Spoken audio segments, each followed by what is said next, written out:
नमस्कार विद्यार्थी मित्रांनो, आज आपण पॉलिटी या विषयाची माहिती प्रश्नोत्तर स्वरूपात बघणार आहोत. उपराष्ट्रपतीच्या निवडणुकीतून उद्भवणाऱ्या मुद्द्यांबाबत सर्वोच्च न्यायालय चौकशी करू शकते. भारताच्या राष्ट्रध्वजाची उंची आणि लांबी 2:3 प्रमाण आहे. महाराष्ट्राचे हिवाळी अधिवेशन नागपूर येथे भरते. भारतीय राज्यघटनेतील मार्गदर्शक तत्त्वांचे मुख्य उद्दिष्ट म्हणजे देशात सामाजिक व आर्थिक लोकशाही स्थापन करणे हे होय. भारतीय राज्यघटनेतील मार्गदर्शक तत्त्वाचे मुख्य उद्दिष्ट काय ते विचारलं जाईल आपल्याला. सामाजिक व आर्थिक लोकशाही स्थापन करणे हे आहे. मोफत आणि सक्तीचे प्राथमिक शिक्षण हे राज्याचे एक प्रमुख सामाजिक कार्य आहे. त्यानंतर भारतीय संविधानाने भारताचे वर्णन राज्याचा संघ असे केलेले आहे. तर आपल्याला क्वेश्चन विचारला जाईल, भारतीय संविधानाने भारताचे वर्णन कसे केले आहे, तर राज्यांचा संघ असे केलेले आहे. भारतीय संघराज्य 28 घटक राज्य आणि 8 संघराज्य यांनी मिळून बनलेले आहे. राज्यसभेच्या सभासदांचा कार्यकाळ 6 वर्ष इतका असतो. तर आपल्याला विचारलं जाईल की राज्यसभेच्या सदस्यांचा कार्यकाळ किती वर्षाचा असतो, तर आपण बघितलं 6 वर्ष किंवा वयाची 62 वर्ष पूर्ण जे अगोदर होईल इतका असतो.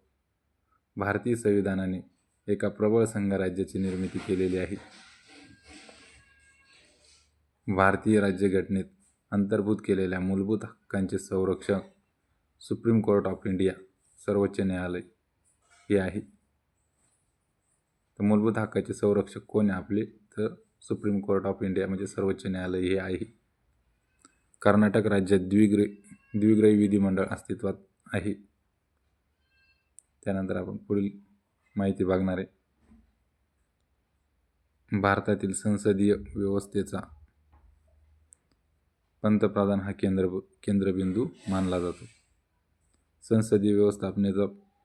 भारतीय संसदीय व्यवस्थापनेचा पंतप्रधान हा काय, तर केंद्रबिंदू मानलेला आहे. भारतीय संविधानाचे प्रमुख उद्दिष्ट लोकशाही तत्त्वावर आधारित कायद्याचे राज्य हे आहे. तर आपल्याला प्रश्न विचारला जाईल, भारतीय संविधानाचे प्रमुख उद्दिष्ट लोकशाही तत्त्वावर काय, तर कायद्याचे राज्य स्थापन करणे हे आहे. कोलकाता उच्च न्यायालयाचे अधिकार क्षेत्र अंदमान निकोबार बेटे या संघराज्य क्षेत्रात विस्तारित केलेले आहे. त्यानंतर भारताचा उपराष्ट्रपती संसदेचे दोन्ही सभागृहाद्वारे निवडला जातो. मग संसदेचे दोन्ही सभागृह कुठले, तर लोकसभा आणि राज्यसभा. राज्यसभेची एकूण सभासद संख्या किती आहे, तर ती 250 इतकी आहे. भारताचा राष्ट्रपती अप्रत्यक्षपणे निवडलेला असतो. राष्ट्रपतीची निवड कशी केलेली असते, तर अप्रत्यक्षपणे. भारताचा राष्ट्रपती हा केंद्र शासनाचा नामधारी प्रमुख असतो. तर आपल्याला प्रश्न विचारला जाईल, केंद्र शासनाचा नामधारी प्रमुख कोण, तर कोण असतो, राष्ट्रपती हा असतो.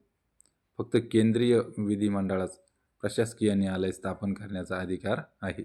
तर कोणास प्रशासकीय न्यायालय स्थापन करण्याचा अधिकार आहे, तर केंद्रीय विधी जे मंडळ आहे त्यांनाच. भारतीय राज्यघटनेने मूलभूत हक्काच्या संरक्षणाची हमी दिलेली आहे. तर हमी कसली दिलेली भारतीय राज्यघटनेने, मूलभूत हक्कांची. राज्य प्रशासनात अध्यादेश काढण्याचे अधिकार राज्यपालांना आहे. तर राज्यामध्ये राज्य प्रशासनात अध्यादेश काढण्याचा अधिकार कोणाला दिलेला आहे, राज्यपालांना दिलेला आहे. महाधिवक्त्याची नियुक्ती कोणाकडून केली जाते, तर राज्यपालांकडून केली जाते. नियुक्ती राज्यपाल करतात महाधिवक्त्यांची. उच्च न्यायालयाच्या न्यायाधीशाच्या निवृत्तीचे वय किती, तर 62 वर्ष इतके आहे.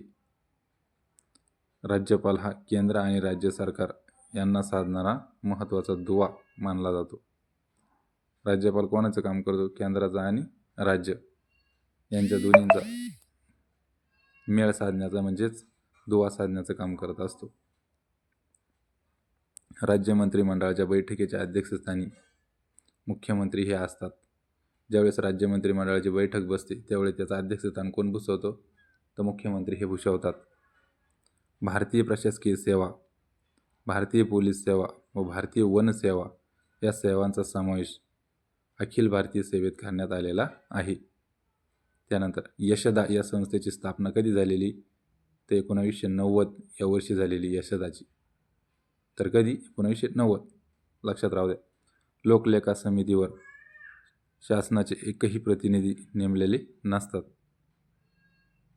धन्यवाद मित्रांनो. व्हिडिओ आवडल्यास लाईक, शेअर, सबस्क्राईब करा. थँक्यू.